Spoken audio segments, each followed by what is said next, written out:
নারী স্বামীর ব্যবহার ভালো লাগছে না, স্বামীর সংসার আপনার ভালো লাগতেছে না, আপনি ডিভোর্স দিয়া দেখুন পৃথিবীতে এক মুঠো ভাতের দাম কত মূল্য।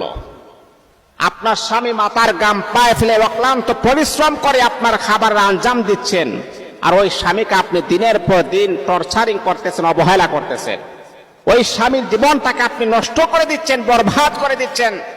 তারপরও স্বামী মাথা বুঝে সহ্য করে নিচ্ছে, কেন জানেন? যাতে করে আমাদের সংসারে যেন ফাটাল সৃষ্টি না হয়, সংসার যেন ধ্বংস না হয়ে যায়।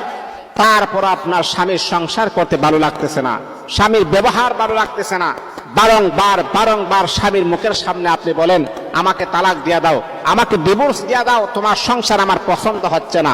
আল্লাহর কসমকে বলি মা, পৃথিবীতে তখনই বুঝবেন যখন আপনি ডিভোর্স দিয়ে যখন বাপের বাড়িতে যখন আপনি চলে যাবেন, তখন আপনি হারে হারে বুঝবেন এক মুঠো ভাতের দাম কত মূল্য, এক মুঠো খাবারের দাম কত মূল্য।